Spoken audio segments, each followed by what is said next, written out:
Okay, so this video is in bonding in the first 20 elements. Okay, so that goes from hydrogen to calcium. So, first of all, we have our monatomic elements. Okay, these monatomic elements are also known as our noble gases, and it is known as group 8 or group 0. Okay, the noble gases in the first 20 elements come as helium, neon, or argon. Okay, they are all single, non-bonded atoms. This is because they have 8 electrons in their outer shell, and they only have London dispersion forces. Okay, remember that is because every single atom or molecule has London dispersion forces. The properties of your monatomic elements, they have a low density and they have a low melting and boiling point.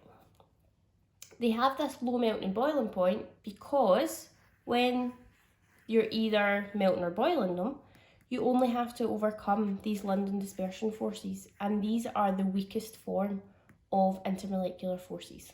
Okay, so you're not going to need a lot of energy to break these.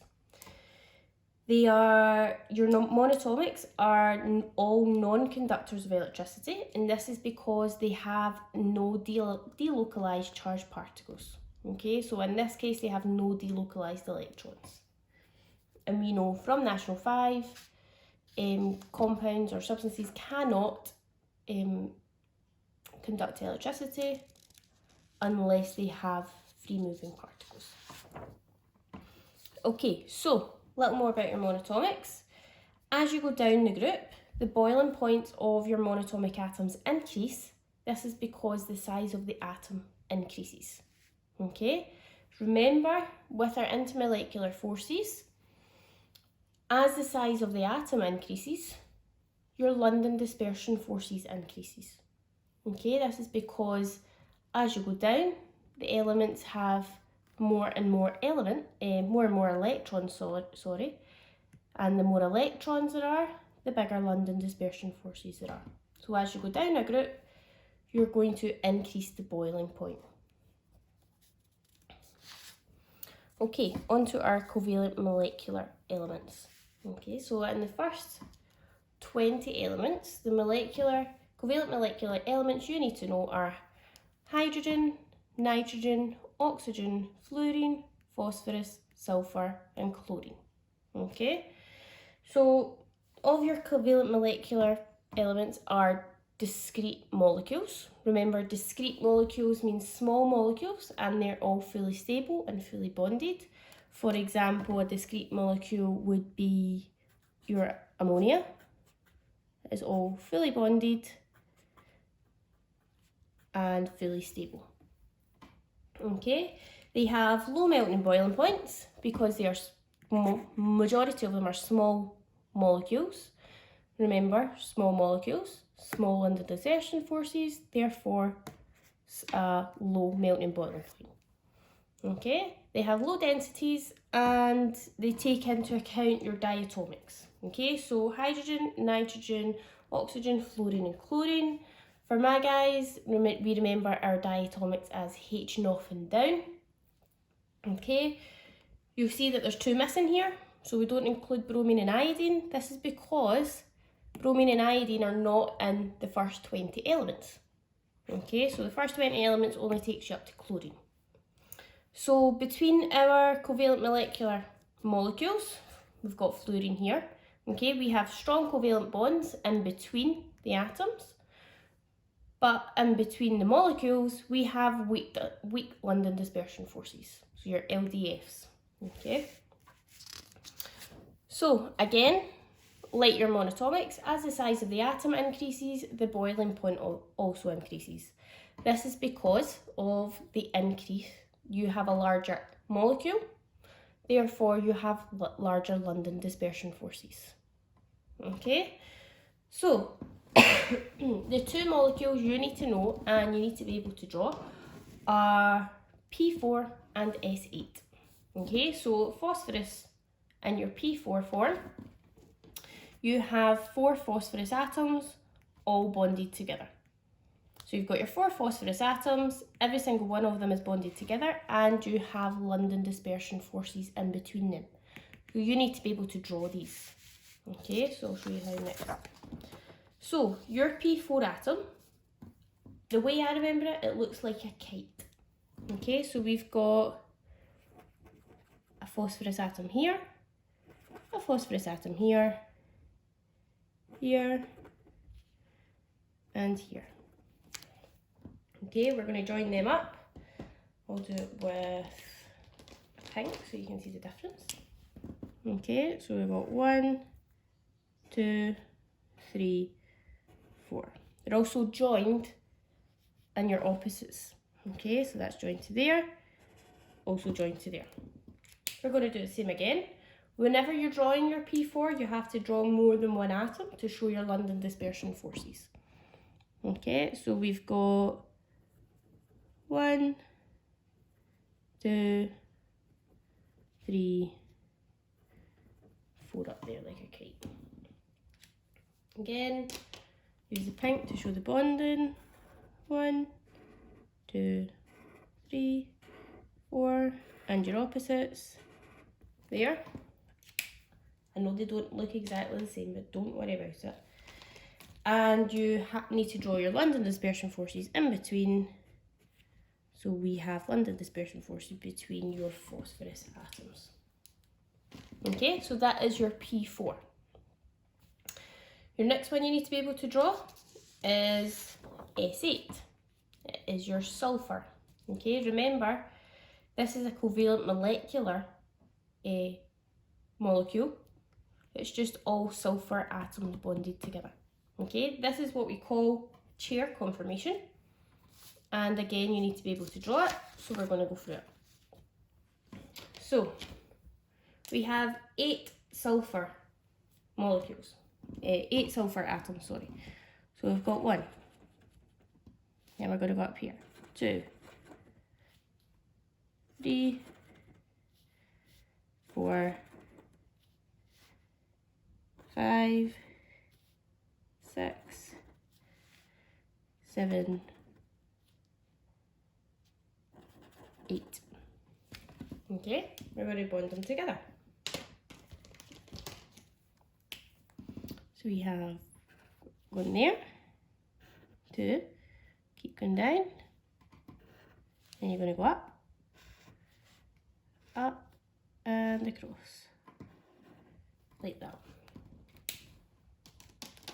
Okay, so that is your S8. So that is the 2 molecules you need to be able to know how to draw. So when we're looking at these molecules have higher melting point than you would expect. Okay, so your P4, your phosphorus, has a melting point of 44 degrees Celsius, and your S8 has a melting point of 113 degrees Celsius. Okay, these molecules have a higher melting point than you'd expect because of the London dispersion forces.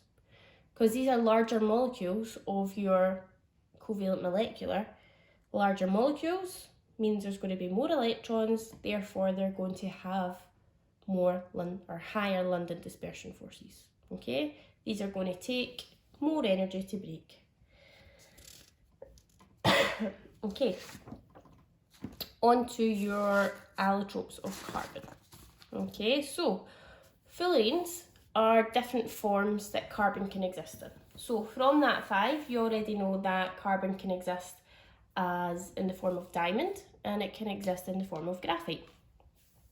Okay, so important, because we know that carbon in the form of diamond is and graphite, are covalent networks, whereas these forms are covalent molecular bonding. Okay, so these are discrete molecules. Although they are large, they are discrete. Okay, so you have C60, also known as buckyball. You've got C70, C80, and carbon nanotubes. Okay, these are all very, very big molecules with a lot, I'd even go on thousands upon thousands of atoms, therefore they are going to have very, very large London dispersion forces. Okay, so we've got our buckyball. which is C60, if you can see that there. It's just lots of different carbons bonded together. Okay, so it's 5 in a ring, and then it's round in a ball shape. And we have our carbon nanotubes.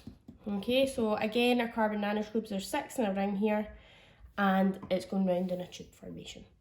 So these are discrete molecules, so they come under covalent molecular bonding, but they have very, very large LDFs because they have a lot of atoms. Okay, there's a lot of atoms in that bonding.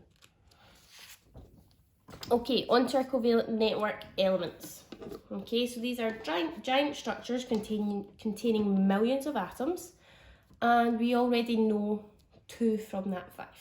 Okay, so you would already know carbon and silicon from that 5, and your extra one here for higher is boron. So your carbon covalent networks, so in the form of diamond and in the form of graphite. Okay, diamond is a very, very hard structure, and it does not conduct electricity. Okay, we know that covalent networks do not conduct electricity, with the exception of graphite. Okay, so graphite is a layered structure, and it is held together by its London dispersion forces between the different layers.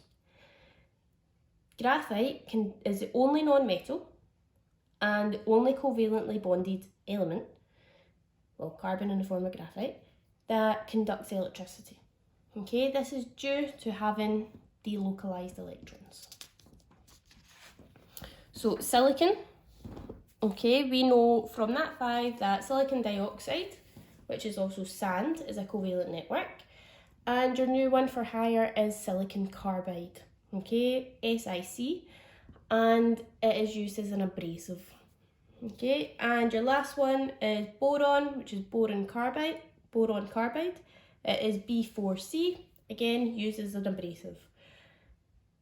If you see a relationship here between covalent networks and the hardness of the atoms, you can see that they are all covalent network, majority are all pretty hard atoms. So diamond is very, very hard, you need saws to cut it, and these guys are used as abrasives. Okay, so last but not least, we have our metallic elements. Okay, so in the top 20, or in the first 20 even, we have lithium, beryllium, sodium, magnesium, aluminium, potassium, and calcium. Okay, we know that metallic elements are the electrostatic force of an attraction between positive nuclei and delocalized electrons, and the structure of them looks much like this. Okay, so we've got the positive nuclei and the delocalized electrons in between. Remember, from that 5, the delocalized electrons are described as a sea or a cloud of delocalized electrons. Okay, so all metallic elements have a metallic lattice structure, and they have relatively low melting points, but they have very high boiling points. Okay, the boiling points depend on how many electrons are in their outer shell and how many electron shells are present. Okay, so the more electron shells are present and the more electrons in the outer shell, the higher the boiling point you're going to have. Okay, so the greater the number of electrons in the outer shell, the stronger the metallic bond. Okay, therefore, the higher the boiling point. So remember, all metals are conductors of electricity, and this is due to the presence of delocalized electrons. Okay, so delocalized electrons are there. They are able to transfer the charge between the atoms. Okay, as a little summary then, we have your bonding in the first 20 elements. So we have our covalent moleculars. We have hydrogen, nitrogen, oxygen, fluorine, phosphorus, which is P4, sulfur, S8, and chlorine. Okay, you've got your monatomics down the side, helium, neon, and argon. You have your covalent network, boron, carbon, and silicon. And you have your metallic lattice elements. So we've got lithium, beryllium, sodium, magnesium, aluminium, potassium and calcium. Okay.